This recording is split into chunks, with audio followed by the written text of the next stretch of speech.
Although Jenny's car was heavily shielded like her apartment, as she and Sai drove, she whispered anyways, as if she was afraid that their conversation would be overheard by people walking on the sidewalk. "I can't believe how decrepit this place looks," Sai said as she parked the car by the side of the street. The surface of the road was pockmarked with potholes, and the houses around them all looked in ill repair. A few had been abandoned and were falling apart. In the distance, they could hear the fading sound of a police siren. This was not a part of Las Aldamas that Sai had ever been to. It wasn't like this even 10 years ago. What happened? Centillion noticed a tendency for people, some people, not all, to self-segregate by race when it came back to where they wanted to live. The company tried to serve this need by prioritizing different real estate listings to searches based on their race. Nothing illegal about what they were doing, since they were just satisfying a need and desire in their users. They weren't hiding any listings, just pushing them far down the list, and in any event, you couldn't ever pick up their algorithm and prove that they were looking at race, when it was just one out of hundreds of factors in their magical ranking formula.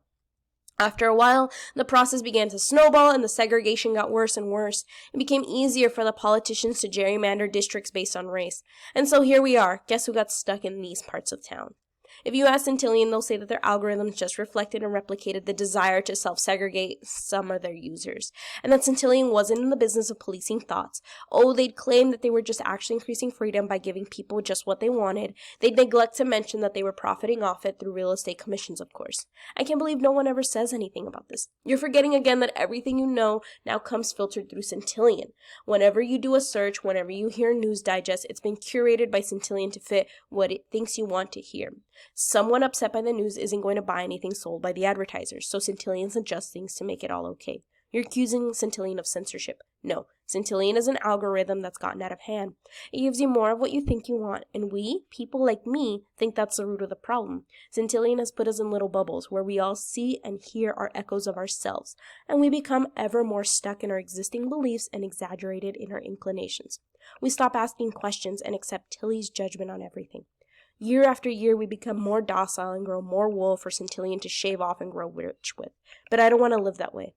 And why are you telling me this? Because, neighbor, we're going to kill Tilly, Jenny said, giving Sai a hard look, and you're going to help us do it.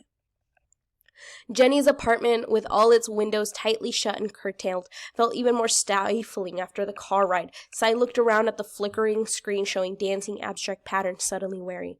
And just how are you planning to kill Tilly exactly? We're working on a virus, a cyber weapon, if you want to get all macho about it. What exactly would it do? Since the lifeblood of Tilly is data, the billions of profiles Centillion has compiled on its every user, that's how we're going to take it down. Once inside the Centillion data center, the virus will gradually alter every user profile it encounters and create new fake profiles. We want it to move slowly to avoid detection, but eventually we'll have poisoned the data so much it will no longer be possible for Tilly to make creepy, controlling predictions about users. And if we do it slowly enough, they can't even go to backups because they'll be corrupted too. Without the data it's built up over the decades, Centillion's advertising revenue will dry up overnight, and poof, Tilly will be gone. So I imagine the billions of bits of clouds, his tastes, his likes and dislikes, secret desires, announced intentions, history of searches, purchases, articles and books, pages, browsed. Collectively, the bits made up a digital copy of him, literally. Was there anything that was a part of him that wasn't also up there in the cloud, curated by Tilly? Wouldn't unleashing a virus on that be like suicide, like murder? The bits were his, but not him. He had a will that could not be captured in bits, and Tilly had almost succeeded in making him forget that. How can I help? Sai said. Sai woke to Miles Davis's rendition of So What. For a moment, he wondered if the memory of the night before wasn't a dream. It felt so good to be awake, listening to just the song he wanted to hear. Are you feeling better, Sai? Tilly asked. Am I? I thought I turned you off, Tilly, with a hardware switch. I was quite concerned that you stopped all Centillion access to your life last night and forgot to turn it back on. You might have missed your wake-up call. However, Centillion added a system-level fail-safe to prevent such an occurrence.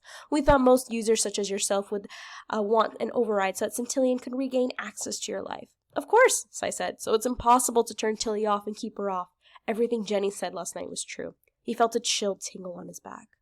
There's a gap of about 12 hours during which I couldn't acquire data of you. To prevent degradation of my ability to help you, I recommend you fill me in.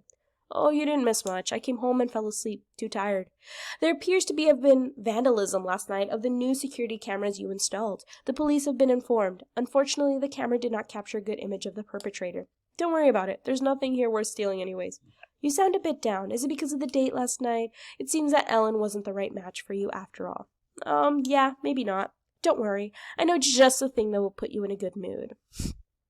Over the next few weeks, Sai found it extremely difficult to play his assigned role. Maintaining the pretense that he still trusted Tilly was crucial, Jenny had emphasized, if their plan was to succeed. Tilly couldn't suspect anything was going on at all. It seemed simple enough at first, but it was nerve-wracking keeping secrets from Tilly. Could she detect the tremors in his voice, I wondered? Could she tell he was faking enthusiasm for the commercial consumption transaction she suggested?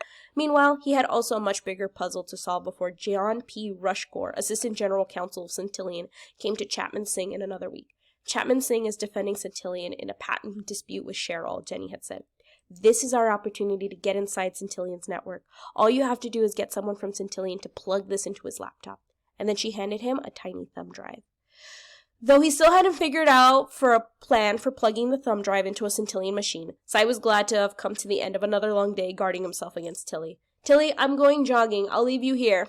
You know, it's best to carry me with you. I can track your heart rate and suggest a good optimal route for you. I know, but I just want to run around on my own for a bit, all right? I'm growing quite concerned with your latest tendencies towards hiding instead of sharing. There's no tendency, Tilly. I just don't want you to be stolen if I get mugged. You know this neighborhood has become more unsafe lately. And he turned off the phone and left it in his bedroom. He closed the door behind him, made sure that the taped-over camera was still taped over, and gently knocked on Jenny's door. Getting to know Jenny was the oddest thing he'd ever done, Sai realized. He couldn't count on Tilly to make sure ahead of time that they would have topics to talk about. He couldn't rely on Tilly's always uprose suggestions when he was at a loss for word. He couldn't even count on being able to look up Jenny's Cheryl profile. He was on his own, and it was exhilarating. How did you figure out everything Tilly was doing to us? I grew up in China, Jenny said, wiping a strand of hair behind her ear. Sai found the gesture inexplicably endearing. Back then, the government watched everything you did on the network and made no secret of it. You had to learn how to keep the insanity at bay, to read between the lines, to speak without being overheard. I guess we're lucky over here then. No, and she smiled at his surprise. He was learning that she preferred to be contrarian, to disagree with him. He liked that about her. You grew up believing you were free, which made it harder for you to see when you weren't. You were like frogs in the pot being slowly boiled. Are there many like you? No, it's hard to live off the grid. I've lost touch with my old friends. I've had a hard time getting to know people because so much of their lives are inside Centillion and Cheryl. I can peek in on them once in a while through a dummy profile, but I can never be a part of their lives. Sometimes I wonder if I'm doing the right thing. You are, Sai said, and though there was no Tilly to prompt him, he took Jenny's hand in his. She didn't pull away. Finally, the day had come. Rushcore had come to Chapman Singh to prepare for a deposition. He was huddled up in the firm's lawyers in one of the conference rooms all day long. Sai sat down at his cubicle, stood up, and sat down again. He found himself full of nervous energy as he contemplated the best way to deliver the payload, as it were. Maybe he could pretend to be tech support, there to perform an emergency scan of his system. Maybe he could deliver lunch and plug the drive in slyly. Maybe he could pull the fire alarm and hope that Rushcore would leave his laptop behind. Not a single one of these ideas passed the laugh test. Hey! An associate who had been with Rushcore in the conference room all of a sudden was standing next to Sai's cubicle. Rushcore needs to charge his phone. You got a Centillion charging cable over here? Sai stared at him, dumbfounded by his luck. The associate held up a phone and waved it at him. Of course! I'll bring one right to you. Thanks, the associate said, going back to the conference room. Sai couldn't believe it. There it was. He plugged the drive into a charging cable and added an extension on the other end. The whole thing looked only a little odd, like a thin pylon that had swallowed a rat.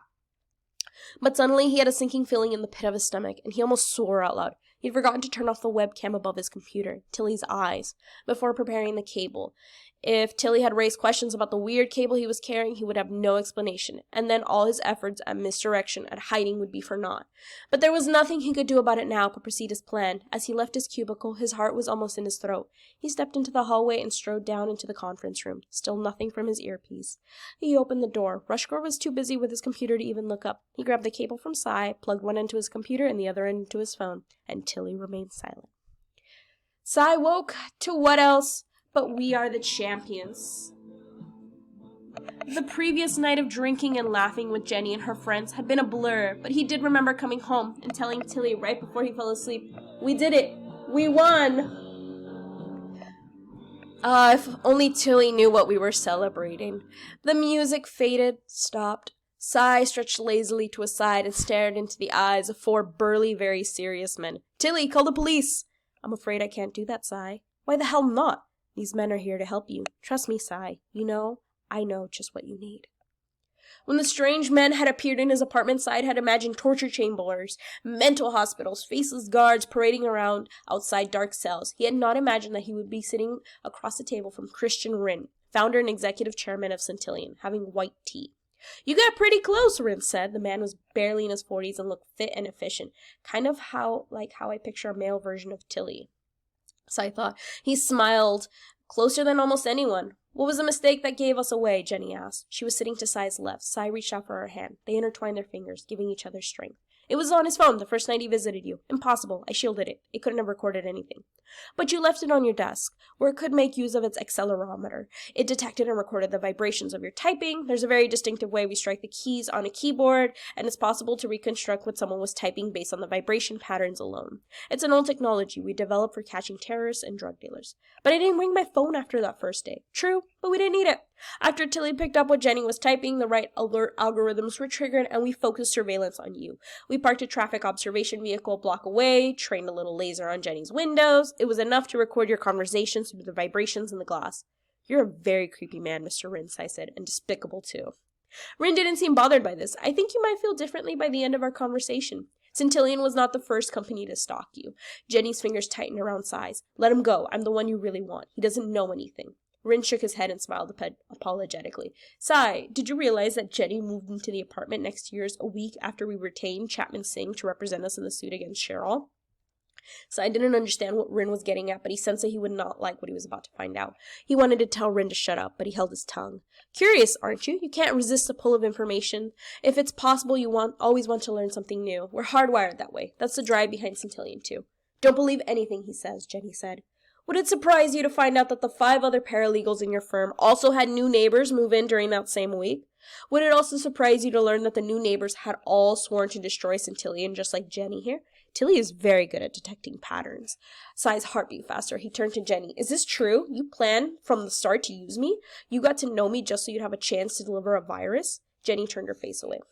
"They know that there's no way to hack into our systems from the outside, so they just had to sneak a Trojan in. You were you, Sai. She and her friends guided you, led you by the nose, made you do things just like they accuse us of doing." "It's not like that," Jenny said. "Listen, Sai, maybe that's how it started, but life's full of surprises. I was surprised by you, and that's a good thing." Sai let go of Jenny's hand and turned to Rin. "Maybe they did use me, but they're right. You've turned the world into a pandicopion, and all the people in it into obedient puppets that you nudge this way and that just so you'd make more money." "Don't make yourself sound so noble," Jenny said. "After you topple governments, you and other Western companies get to move in and profit. You're just propagandists, all different ilk, making the world flat, turning everything into copies of suburban America studded with malls." "It's easy to be cynical like that," Rin said, "but I'm proud of what we've done. If cultural imperialism is what it takes to make the world a better place, then I'll be happy to arrange the world's information to ennoble the human race. Why can't you just be in the business of neutrally offering up information? Why go back to being a simple search engine? Why all the surveillance and filtering? Why all the manipulations?" I said. "There's no such thing as neutrally offering up information. If someone asks Tilly about the name of a candidate, should Tilly bring them up to the official site or a site that criticizes him? If someone asks Tilly about Tinnaman, should Tilly tell them about the hundreds of years of history behind the place or just tell them about June 4th, 1989? The I trust you button is a heavy responsibility that we take seriously. Centillion is in the business of organizing information, and that requires choices, direction, inherent subjectivity. What is important to you, what is true to you, is not as important or true to others. It depends on judgment and ranking. To search for what matters to you, we must know all about you, and that in turn is indistinguishable from filtering from manipulation." "You make it sound so inevitable." It is inevitable. You think destroying Centillion will free you, whatever free means. But let me ask you, can you tell me the requirements for starting a new business in the state of New York? Sai opened his mouth and realized his instinct was to ask Tilly. He closed his mouth again. "What's your mother's phone number?" Sai resisted the urge to reach for his phone. "How about you tell me what happened in the world yesterday? What book did you buy and enjoy 3 years ago? When did you start dating your last girlfriend?" Sai said nothing. "You see, without Tilly, you can't do your job, you can't remember your life, you can't even call your mother. We are now a race of cyborgs. We long ago began to spread our minds into the electronic realm, and it is no longer possible to squeeze all of ourselves back into our brain. The electronic copies of yourselves that you wanted to destroy are, in a literal sense, actually you."